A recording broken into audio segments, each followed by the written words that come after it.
Alors, vous savez, avec l'innovation pharmaceutique et certainement le nombre de traitements qui ne cesse de grimper, en même temps, ça nous rend un peu esclaves, dans le sens où on ne peut pas s'en passer.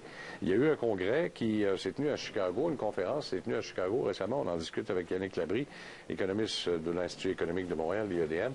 Monsieur Labrie, bonjour. Bonjour. Alors, qu'est-ce qu'on peut retenir de cette conférence d'il y a quelques semaines? Il y avait quand même 25 000 personnes. Là. Ça veut dire que ça intéressait bien les gens. Là. Oui, absolument. Je pense qu'il y a eu des percées majeures dans le domaine pharmaceutique, notamment en ce qui a trait aux thérapies dites ciblées. Vous savez, les cancers, il y a toutes sortes de formes de cancer. D'une personne à l'autre, c'est très, très différent. Et maintenant, on est en mesure de cibler davantage les cellules cancéreuses et mieux s'attaquer justement au cancer. Les chances de survie s'améliorent, non seulement ça, mais là, on diminue les risques de toxicité, on diminue aussi les effets secondaires liés à la prise de médicaments. Alors ça, c'est des avancées majeures, mais ça découle évidemment des investissements qui ont été réalisés là, dans les dernières décennies. Mais on a l'impression parfois que les pharmaceutiques, c'est tellement de chasse gardée. Là. Une fois qu'ils lancent un médicament, puis que ça coûte une fortune pour être capable de soigner, soi-disant parce que ça coûte des milliards pour développer certains médicaments. Parfois, on s'aperçoit que c'est pas tout à fait le cas non plus. Là. Est-ce qu'on a discuté de ce cas-là aussi? Bien, dans le cadre de cette conférence-là, non, mais on connaît bien justement les coûts associés à la mise en marché de médicaments. On dit que c'est environ 1,2, 1,3 milliards de dollars par médicament d'investissement en recherche et développement. Ça va juste vous donner un exemple, c'est l'équivalent du coût de construction de 5 centres belles. Alors, c'est énorme, mais ça prend énormément de temps, 12 à 15 ans. Et une fois que le médicament est commercialisé, on n'est pas certain qu'on va rentabiliser les investissements qu'on a réalisés. Il n'y a qu'un médicament sur 5 qui parvient à couvrir les coûts moyens d'R&D. Alors, on a besoin d'avoir de bonnes politiques publiques pour favoriser justement l'innovation pharmaceutique. C'est parce qu'on a l'impression parfois que, je ne sais pas si c'est des choix gouvernementaux ou par accident ou on le voit cette année, je pense qu'il n'y a jamais eu autant de pénurie de médicaments que cette année là, dans toutes sortes de domaines, là, principalement pour soigner le cancer. Ils ne sont pas disponibles au pays, mais ils sont disponibles ailleurs. Alors là, il y a toute cette dynamique aussi qui existe en même temps. C'est justement dans ces contextes de pénurie qu'on se rend compte de l'importance d'avoir ces médicaments-là accessibles.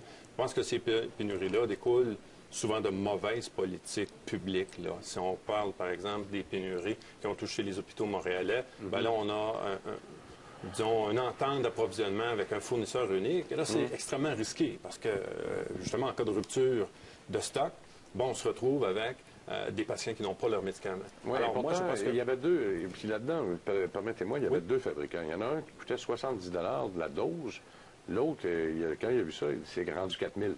Là, il y a quelque chose qui ne fonctionne pas avec l'industrie pharmaceutique parfois. Vous savez, le prix, c'est quelque chose qui va se surmonter. Hein. Vous savez, quand on n'a pas accès à un médicament, le prix est infini. On peut regarder ça de cette façon-là.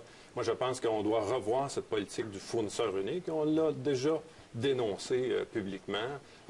Emma Québec, par exemple, est une société d'État qui utilise 3 fournisseurs donc pour se prémunir contre les risques de pénurie. Mais c'est une genre de politique qu'on devrait adopter ici. La recherche pharmaceutique et les progrès thérapeutiques, est-ce que ça aussi, c'est toujours en avancée? Parce que oui, il y a de la recherche, mais là, il y a de plus en plus de rationalisation entre les pharmaceutiques. Tout le monde s'achète parce que l'autre a un panier de médicaments que l'autre ne possède plus ou n'a plus les droits dessus parce que c'est rendu du générique, c'est pas payant. Alors, dans ce contexte-là, est-ce que la recherche et le développement est mis un peu sur la glace, d'après vous? Non, au contraire, il n'est pas mis sur la glace. Évidemment, c'est toujours un défi de trouver les fameux médicaments qui vont soigner de façon plus efficace différentes maladies, différents patients. Nous, dans notre recherche, ce qu'on a vu, c'est qu'au fil des années, on a amélioré la façon, justement, de soigner les maladies. Si on pense, par exemple, au cancer, depuis les années 90, les taux de mortalité liés au cancer, ça a diminué de 20 % des pays industrialisés. Alors ça, c'est des avancées majeures qui découlent des investissements qu'ils ont réalisés. Dans les domaines oncologiques, il y a 3 fois plus de médicaments maintenant qui sont mis en marché depuis les années 90 qu'il n'y en avait dans les 2 décennies précédentes. Donc, on ne peut pas parler d'une perte de dynamisme de côté de l'innovation pharmaceutique. Maintenant, comme je le précisais tout à l'heure, il faut qu'il y ait des politiques qui favorisent ces investissements en recherche et développement parce que le combat n'est pas fini contre la maladie.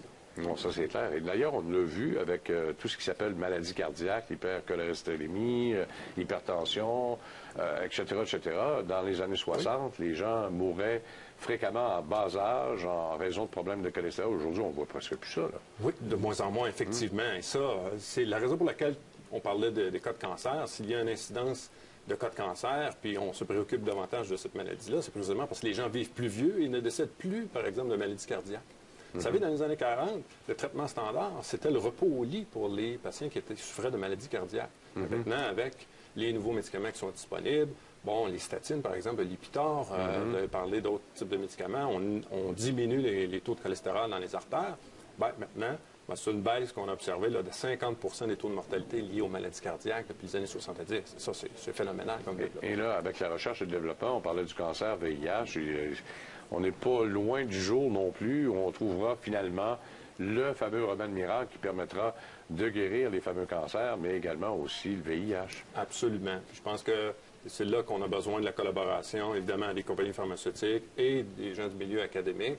Les conférences comme celle qui s'est tenue à Chicago, là, avec les avancées en matière de thérapie ciblée, ça nous donne vraiment... En fait, on peut être positif quant à l'avenir là, pour les développements de nouveaux médicaments. Est-ce qu'au pays ici, le Québec principalement, ou même le reste du Canada, on est proactif dans le domaine de la recherche ou pas? Oui, absolument. Au Canada, là, si on regarde ça dans son ensemble, là, on est 6e en ce qui a trait à l'échelle planétaire, en ce qui a trait au brevet de médicaments chaque année. On en a autour de 180 à peu près. Alors, oui, on performe bien ce côté-là. Et c'est une industrie qui est extrêmement importante pour le Canada, là. Ça ajoute 4 milliards au PIB canadien. Je pense que moi, on se doit d'encourager davantage les percées qui proviennent du Canada. Hein. Et on en a. Hein. Il y a des cas de succès. L'insuline, par exemple. Hein. C'est quelque chose qui a été découvert dans les années 20, évidemment, mais ça continue d'améliorer la qualité de vie des diabétiques. Et c'est un produit canadien. Yannick Labrie, merci beaucoup. Merci à vous également d'avoir été là et on vous dit à la prochaine.